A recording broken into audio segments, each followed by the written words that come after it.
series of myths to live by, inspired by, I guess, I would say the teachings of Joseph Campbell. And Joseph Campbell has spoken extensively about the Grail myth and the Arthurian cycle. I'm not going to talk at all about the Arthurian cycle. I'm going to be focusing more on the Grail quest.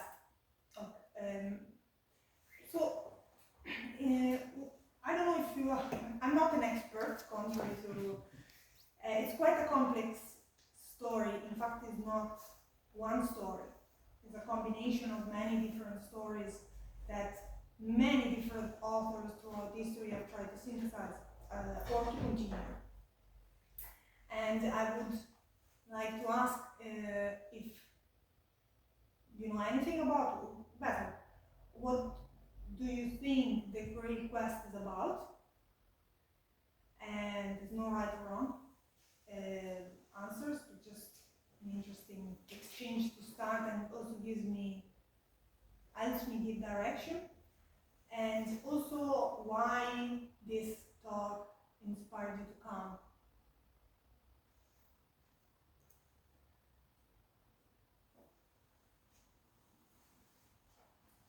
It's an inspiring topic, yeah? It's a beautiful topic. Any idea what we are all non-experts in here, so if you have any knowledge about the Grail or particular understanding of the Grail, you have heard about the Grail before, I guess? The Holy Grail? Yeah? No? Yes? So, if I remember correctly, I read a book about Percival by Christian of Troy, and from medieval time, and it was the quest of a cup where the blood of Christ was. So it was a quest ordained, if it's the right word, by Arthur, and it's famous because of the whole myth of Arthur and the table. Yeah, that's it. Thank you. Anyone else wants? No. So it's the Grail in itself. I would say I'm trying to synthesize with one definition, which is not easy. So it's an object which is not of this world, but it's in this world.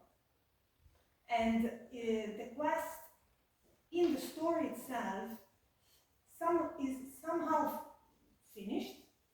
The Grail is conquered somehow.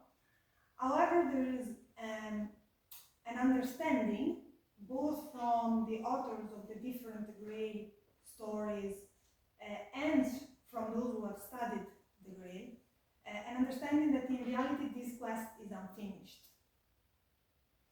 And this is interesting to me in itself. So the Grail is a mysterious object, as I said. In the story, especially in the one you were mentioning, where the main hero is Percival, is an object which is guarded by a king in a hidden castle. That's from the story. This is the simple setting, let's say. But in reality, the Grail is also a journey.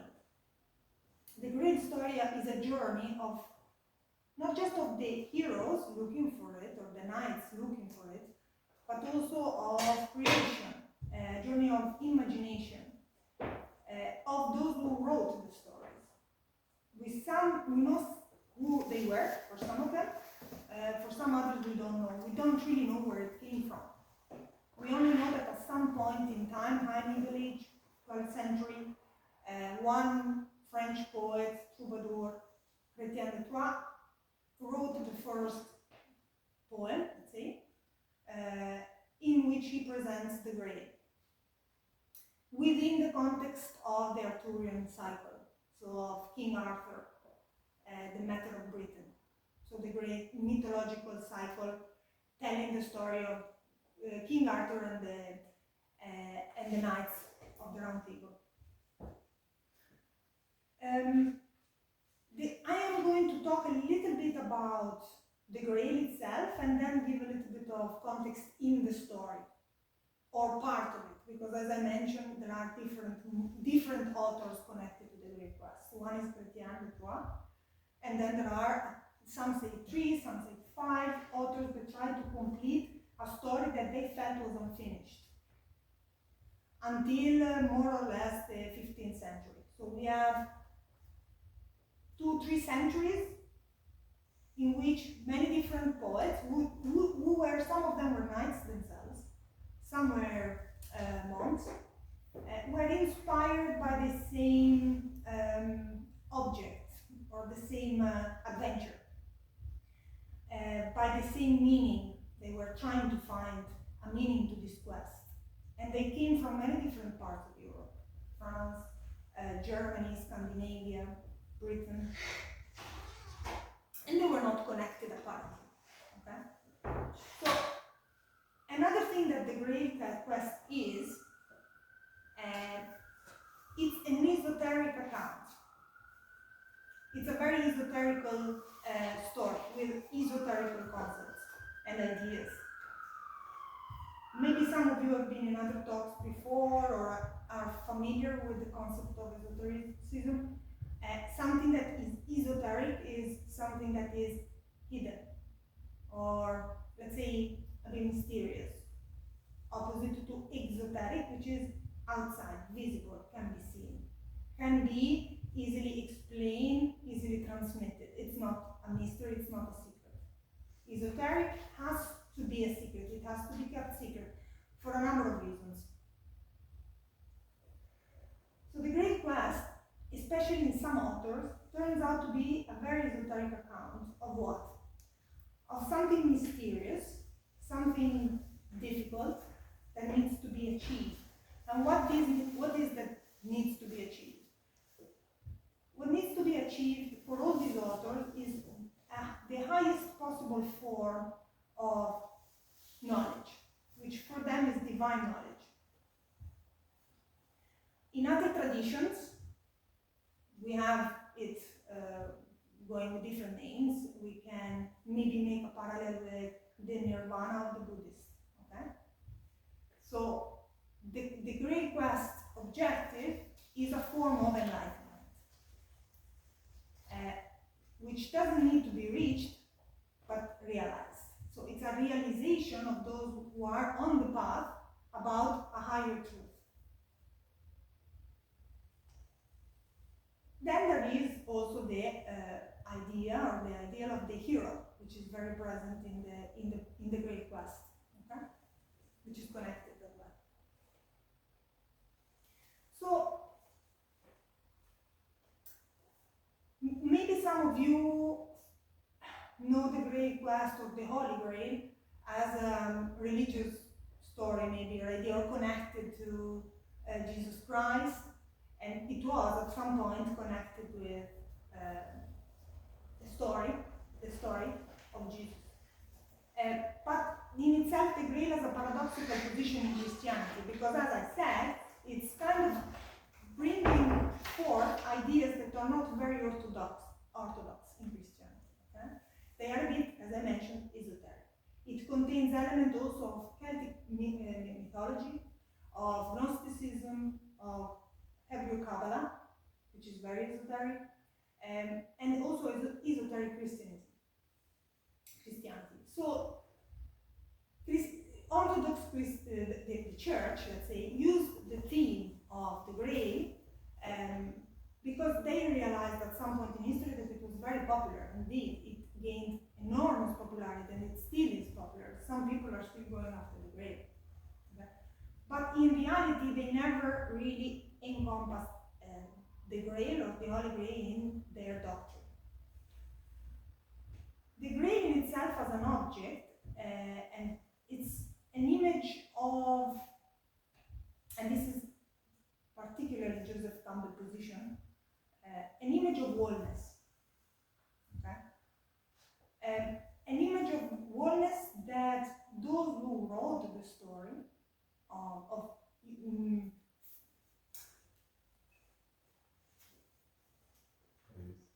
is it the word that you don't get? Just you got okay. Sorry. Just, if you don't get wholeness. Wholeness. All. Yeah.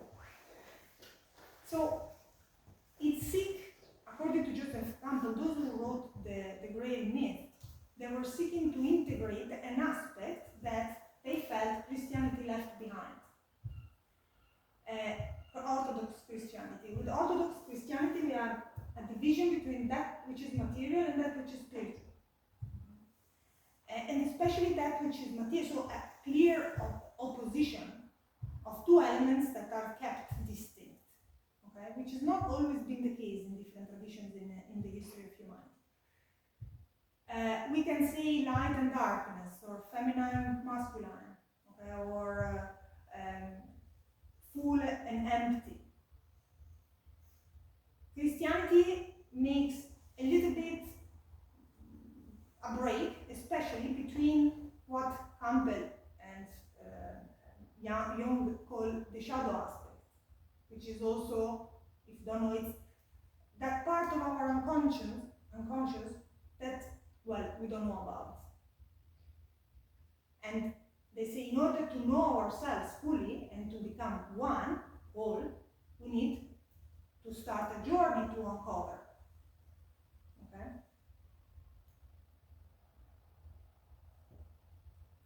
As I said, it's an object, the Grail. Some describe it as a cup or a plate, a dish.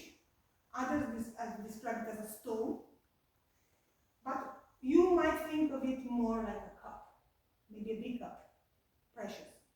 And this reminds, for those of you who are familiar with Celtic mythology, of the cauldron of the goddess, of the mother goddess. Another element is, if you are familiar again with Irish mythologies, one of the four treasures of the Tuatha Dé Danann, the mythological kings of Ireland, was this cauldron of plenty. Okay? The cauldron of plenty is a cauldron that provides limitless nutrition and eternal youth. And it's almost described like the realm of the other world, or the underworld, running parallel to our world, where death doesn't exist, pain doesn't exist, suffering doesn't exist. And in some instances, the two worlds cross one another. And there's always been an understanding that this cauldron of the goddess is, in a way, synonymous with nourishment and rebirth and intuition. All qualities a little bit connected with the feminine. The cauldron itself was considered as a feminine object, and the guardians of the cauldron in Celtic mythology were female goddesses. Female goddesses that the king had to symbolically marry in order to become the rightful king of the land. In fact, the goddess would give sovereignty to the land, to the king. So this means that this union between the king and the goddess would bring fertility to the land, nourishment to the land. Not just a physical nourishment, but also spiritual one. So this cauldron is a limitless source of abundance. We can call the Grail is a limitless source of abundance, represented by the plenitude of nature. Okay? The hero's quest in the Grail as well is that to re-establish this union, so that the plenitude of nature can flourish in man. Now, in the Middle Ages, in the Renaissance, there has been, through the great quest story or myth, an attempt to re-establish this aspect, this feminine aspect, and the aspect as well of love, if you want, that was a little bit left behind by the advent of Christianity. And that's why these tales use Christian motives, of course, because we are in a specific moment in time, but they try to respond, to answer this psychological need to reintegrate these two polarities.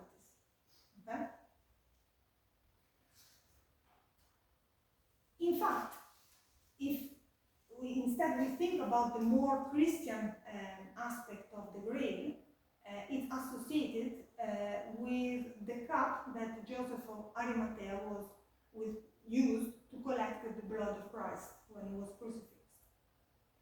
And this is a completely different part of the Great Quest, which I try not to go into because it's very complex.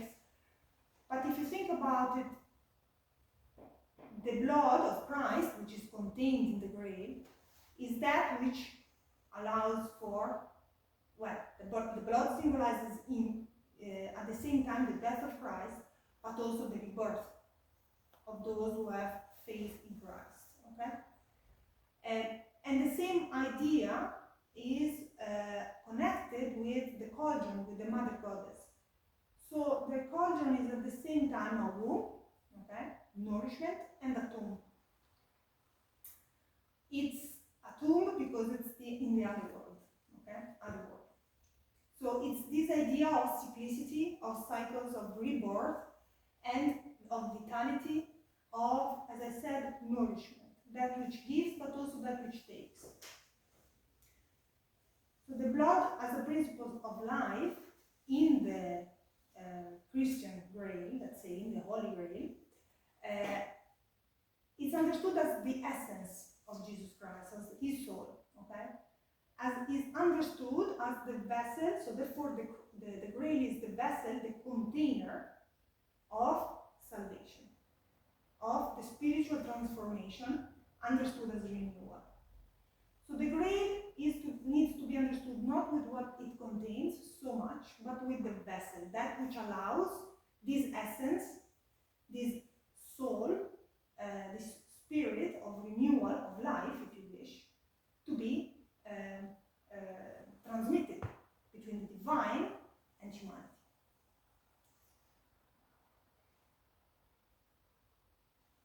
In early Christianity, there was an idea that this idea of the vessel was represented by a feminine divine figure, which was called Sophia, which, by the way, is the same word which makes the word philosophia. Sophia meaning wisdom. Okay? Wisdom is understood as the divine wisdom, emanation of the joy, the divine joy. The emanation of goodness. Christianity has forgotten a little bit this part, okay? This part of this substance almost, holding everything together, which is Sophia, which is this personification of Sophia, which is then seen as an emanation in everything in nature. So when we forget to see this in nature, when we forget to see this substance, this divine substance, the spiritual essence in nature, we immediately understand that everything that surrounds us is a thing. It's not important. It's material. Okay? Because everything that is spiritual or divine is up there, far from us. When this is taken into excess, we see excessive materialism can bring about a break, not just outside, but also within ourselves. And Joseph Campbell, I would agree, thought that this was the reason why the Grail needs emerged in this period of time. There was a change, and there was this idea, this sense that a certain idea of, let's say, mainstream Christianity was bringing about this stark division, not allowing people to see the divine essence, if you wish, in everything, in ourselves as well. So the Grail, the cauldron, has two characteristics. It's full, never-ending, full, constantly full, but it's also empty. As I said, it's a vessel, and in order to be able to receive and to contain, needs to be empty. So it's a receptive force, okay? Full and empty at the same time. So this is a paradox. And again, go back to this idea of bringing together parts that are kept separate, but which in reality form a unity in nature, where nothing is black or white, okay? Everything is this and that at the same time. which we can experience both pain and joy. We can experience pain in joy. This is, if you know a little bit of, this is also very, very Eastern idea, okay? Not just Christian, or sorry, Western. Life and death are seen as one being simply an aspect of the other. Same with light and darkness, okay? So the Grail as a symbol, we can say the Grail is a symbol of a symbol because symbols help us understand this integration of two paradoxical opposite things into one, okay? So this unity that is lacking, and it's not just lacking in the men and women of the time, it's lacking in every human being, okay? It's a unity that needs to be recovered at some point in our lives. The Grail represents almost a gift, okay? A gift that is there, available for those who are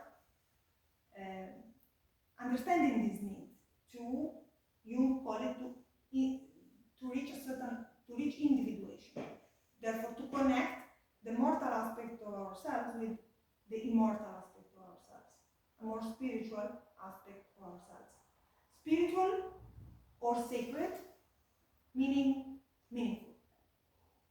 Okay? I'm gonna go there a little bit. And this is necessarily a mystery. So, the Great Quest is a mystery because it's talking about a mystery, which is the mystery of life. The mystery of life that encompasses both death and life at the same time.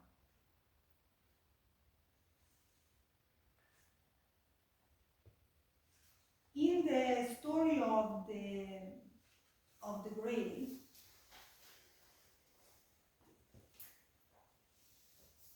first of all, the etymology. I forgot to mention the etymology.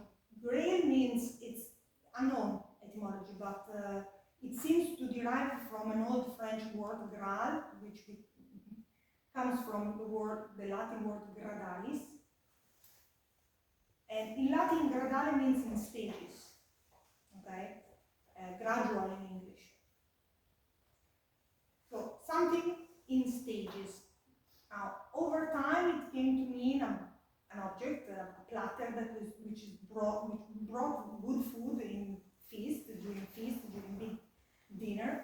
So with the Grail, they would bring at different stages during the meal, different kinds of food. Okay? In stages, it's an interesting word, I thought.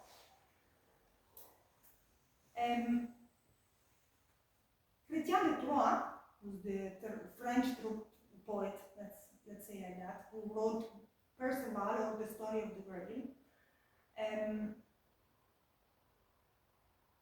tells the story through the legend of the myth of Perceval. Mainly Perceval, also Lancelot, some of you might be familiar with these names, but the Grail hero is really Perceval. Perceval is etymology of Perceval. Perceval means in French, can mean two things. Par Ceval, through the valley, okay? Or pierce the valley. So it's either an idea of penetration, okay, or an idea of going through in the middle. A valley normally it's a plain, let's say between two mountains, or two, let's say two mountains. So through the valley, or through the valley in both ends, I can say. He was raised in seclusion, complete, very safe environment in the woods of Wales by his mother, alone. His mother was trying to protect him from any sort of danger, any sort of peril from the world, which is very usual in all hero myths. A hero, to be a hero, he needs, or she needs, to come from a very comfortable environment. A castle, a village, normally they are enjoying an easy life. Buddha himself, before becoming the Buddha, he was experiencing a very easy and comfortable life. And one day, though, he is in the wood, he sees some knights passing by, and he discovers his vocation. He can't resist but following them. And his mother is very upset because her wife and the other brothers were killed as knights. So she didn't want him to go into the same route. But there's nothing that can stop him. Percival has a strong sense of adventure, like all heroes. Okay? Now, Percival joins the Arthurian Knights. At the beginning, he's a bit awkward, okay? A bit ridiculed. And he's also ridiculed. He's very self-centered. All he wants is to become a knight as fast as possible. So he doesn't care much about his surrounding and people surrounding him. But he shows, as I said, a great will to become a knight. He's very naturally talented, and he goes through a hard training, and he is instructed in the ways of knighthood. He has to follow a specific code of conduct, and he's been told not to ask too many questions in general when he goes about his adventures. He meets a lady, he saves a lady and falls in love with her, but then leaves her behind because his adventure is too strong, his sense of adventure is too strong. He meets at some point, and this is the main point, let's say probably of the story, a lonely man fishing in a boat, and talking to him he realizes that he is the Fisher King. The Fisher King is lame, impotent, he suffers from a wound that renders him unable to guard his land and also to have a son. The Fisher King is also the guardian of the Grail, and he is awaiting for a chosen knight who can help heal him, so that he can fulfill his responsibility. So he's waiting for the chosen one, and he invites Percival to his castle, which suddenly appears, and during the night, they witness a strange procession. So there is first a lance passing by, well, not alone, a young lad bringing forth a lance, from which drop of blood is dropping. Then there is a golden candelabra, after which there is a golden grail with precious stones emitting a very bright light, and then a silver plate. So with each course, then the grail passes again before them. In all this scene, the grail remains alone in a corner suffering, and Percival remains silent. He's not asking any questions because he was trained not to ask too many questions. So nothing happens. He realizes through the story that his chivalry code, which is a code of ethics, by the way, it's a code of ethics that means that is meant to teach knights to discern between the good and the not so good. How to behave in a certain specific society, which is the society of the courtier society of the time. He understands that this code fails to apply in some realms, definitely in the realm of the Grail, which is, as I mentioned before, beyond the good and bad, or the good and evil. He falls asleep, and in the morning he just wakes up and he realizes that he's alone, there is just his horse, the drawbridge is raised, and he can't go back, he can't find the castle anymore. In his way back to the Arthurian court, he finds a maiden holding a headless man in her lap, and she reproaches him. She says, "You didn't ask the right question. You didn't ask whom to answer with the Grail. If you ask that question, the king would have been healed, and something else would have happened, which I forgot to mention. Not just the fisher king is wounded and unable to fulfill his responsibility. Also, the land around the castle is a wasteland. It's completely infertile, as is. Okay? So if he had asked the right question, this would not only have healed the king, but also the land. Okay? He forgot, or he didn't think, that kind of question, which was a transformative question, because it would have transformed the destiny of the king, the story of the Grail itself, he didn't ask that question. And by the way, at the same time, his mother died of grief. Okay? When he reaches the court, a loathsome damsel also admonishes him. She appears, sometimes at King Arthur's court, various maidens, some beautiful, some less, appear to provide a message. And she's quite hard with him. Okay? She says, you entered the castle of the Fisher King and saw the bleeding lands, but it was too much effort for you to ask why that drop of blood flowed from the tip of the white shaft. And you didn't ask what rich men served from the Grail you saw.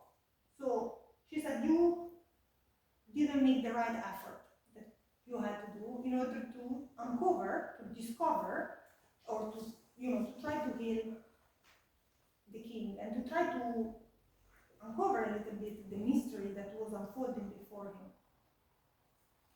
So Perceval lives in sorrow.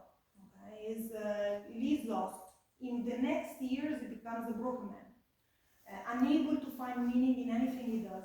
He goes on into many adventures, many chivalric adventures, I guess, but he can't find meaning in knighthood anymore. And he finds a hermit along the path, along the way, who teaches him, tells him that his mother's death is what caused this injury inside of him. Okay? Not because he left her, but because he was unconcerned and didn't follow her spiritual advice that she gave him before he left. So her physical death equaled his own spiritual death. So the mother, the feminine element, let's say, of Perceval, wasn't able to provide that connection with the divine, with the meaningful or with the sacred anymore. There was not anymore that vessel I was talking about that was able to connect his soul with something a bit more meaningful. And that's why he lives the next 5 years basically doing meaningless actions and forgetting about everything.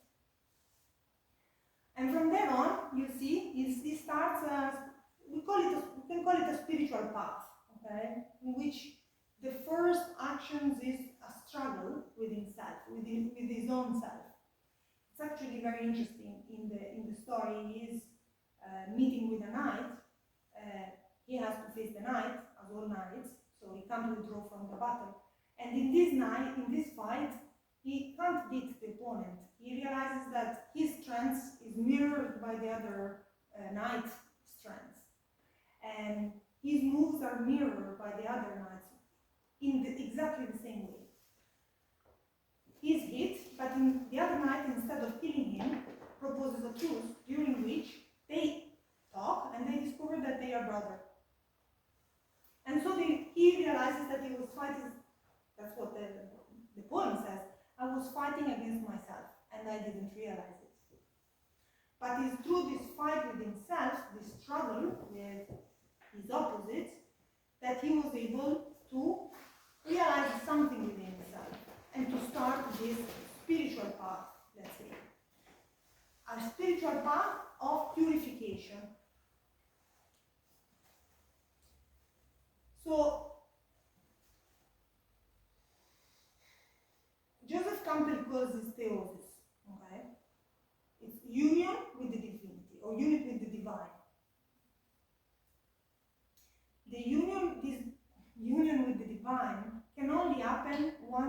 one is able to purify one's heart. And how does one purify one's heart? Well, by struggling with oneself.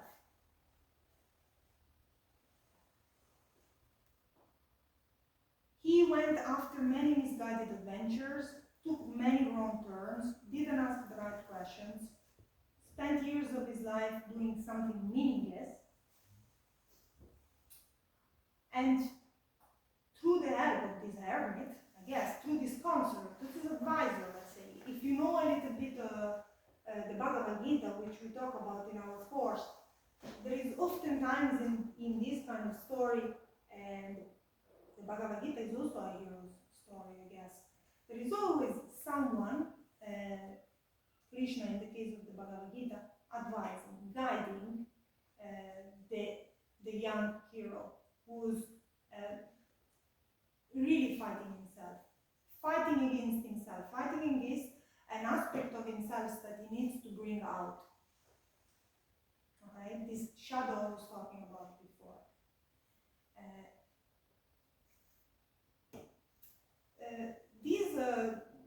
Some of the philosophers, also we study in the course, Neoplatonic philosophers, say that good and evil are, as I mentioned also before, are really part of the same thing. Actually, they say that evil doesn't exist. Evil exists only in the sense that there not being enough good. Okay? So, if there isn't enough goodness, that creates evil. So, evil is lack of goodness.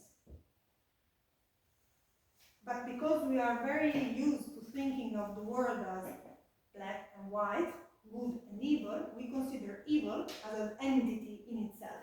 Okay? For many philosophers, this is not the case. Evil sometimes is something about ourselves that we don't dare to look into.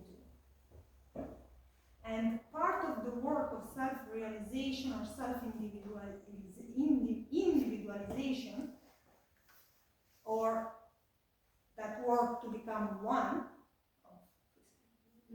searching for wholeness, is to become aware of our shadows. Which are shadows because they are in the unconscious. Okay?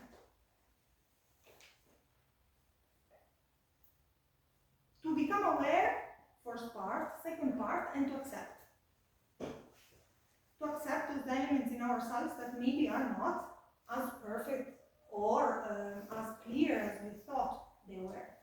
Why? Because this will help us also understand that life is full of these kind of things. It's full of contradiction. And some of us, not all, it depends on the part of the world in which we are from, are used to think that life needs to go along a certain route of happiness, resourcefulness, everything going well, and if this is not the case, it's a problem. Okay? And if this is not the case, there is a problem with ourselves first and foremost, or with others. But a journey within, an inner journey, which is what the hero journey is really about, helps us really to understand that in reality, the challenges of life are, let's say, the other aspect of the joys of life. So happiness and suffering are two aspects of the same entity. Okay? And accepting that there cannot be one without the other is part of a bigger realization that I'm going to go back to Buddhism again, is part of the great revelation, or the great realization after Buddha reached Nirvana. This is what he was going to preach, that what characterizes life is suffering, and there's not so much wrong about it, it's how we deal with it that is what we can learn to do in a certain way. So,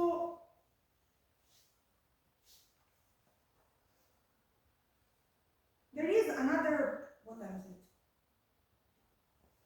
5 minutes and then we can break a little. There is another author that is very very interesting. A German poet. He's a knight. He was considered to be one of the greatest poets of Germany Middle Age, which is this Wolfram von Eschenbach, who continues the story of Perceval, because Chrétien at a certain point he leaves Perceval to focus on another hero, Lancelot. And Wolfram thought that that wasn't right. There has to be a different destiny to this Grail quest, okay? So, first of all, he says that he got his story from a manuscript that he found in Toledo, written by a Moorish alchemist, okay? So, he traces back the origin of his story, of the Grail and of Perceval, to the great tradition of alchemy, okay? Which was especially, I would say, especially brought forward in Moorish Spain, and not only. And he talks about the Grail not like as a cup or a plate, but as a stone. Very similar to, in its characteristic, to the Philosopher's Stone, which is also, for those, some of you might be familiar with the alchemist, is also an object, let's say, of reflection in the alchemist teachings. So, a stone which fell from the skies, a stone that was guarded by neutral angels, he says. Angels that are neutral toward what? Well, towards the struggle in heaven between God and Satan. These are angels that didn't want to take part in this fight in heaven, because they wanted to, they didn't want to bring apart the opposites. They wanted to maintain a state of balance, a state of unity. And therefore, this stone fell. We don't know why and how, but anyway, it fell from the sky at a certain point, guarded, protected. So let's say it can symbolize this stone of neutrality, of unity, not good and not bad, transcending good and evil, okay, transcending both God and Satan, falling from the sky.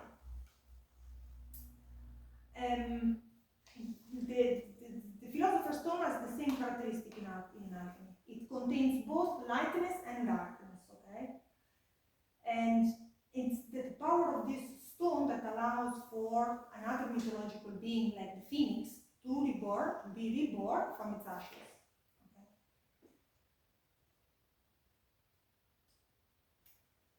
So,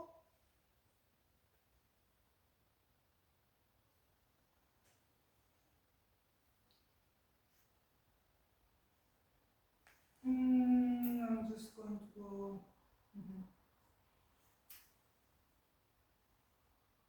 I would probably stop in here because then I'm going to go somewhere else. The story that this German Wolfram brought about is probably the most mystical one, okay? The most, I would say, metaphysical one. If the story of Chrétien was more concerned with the hero journey, a hero that is mainly about self-discovery, okay, overcoming one's own limitation to find something meaningful about oneself and life, the continuation of the story, with the same characters more or less, some changes, it's a little bit more metaphysical, okay? It's a little bit more talking about mysteries or hidden truths that are, well, mysteries that are hidden in nature. Not nature as in the natural world, but nature as the laws of life, okay? The principles of life. And in his story, and in the stories following, another kind of hero comes about, which is Galahad, who is the one destined, okay, to find the Grail in the end. Percival will never really be able to, he'll be able to do certain things. He will be able to find again the Fisher King, asking the right questions. The Fisher King is liberated from his pain, ascending to heaven. His transformation occurs, but he'll never be able in the story to look at the Grail, at the brightness of the Grail directly, and understand the mystery of the Grail. Galahad will be able to look at the Grail directly, at the brightness of the Grail directly. So, in a way, we can see two different approaches. We have Galahad, who is able to perceive the Grail. He will find the Grail. I'm going to talk a little bit about him later on. And Percival, who can't stand in front of the Grail, is continuing his quest until the very end, but he'll be only content to perceive it. And he'll be back to continue his life. That is, we can see in some ways, a religious life. Okay? Another hero, Bor, which is with them, and he also reaches the Grail at the very end, is also just slightly able to perceive the Grail, can't look at the Grail directly, but his choice is different. He chooses to go back to the Arthurian court and tell them about the Grail. Tell them the story of the Grail and how they could find the Grail and what it takes to find the Grail. So in a way we see three different characters, but I think there are three different modalities with which we deal somewhat with life, with wisdom, with philosophy, okay? There is one which is a little bit more mysterious, let's say metaphysical, a little bit more hidden, difficult to access by everyone. Another one which is more religious, a little bit more external, let's say, which connects us to the divine through religious practices and beliefs. Okay? And then there is one that is a little bit more in the middle, which is, we call it the philosophical way. The philosophical way is the way of the hero par excellence. So the character going back is the character representing the philosophical way, because he chooses to go back and transmit the teachings of the journey to those who are there to listen, of course. The philosophical way is the way of love, okay? Love for wisdom, and it's also represented by Lancelot. Lancelot will never look for the Grail because his main concern is his love for Guinevere, who lasted for 24 years.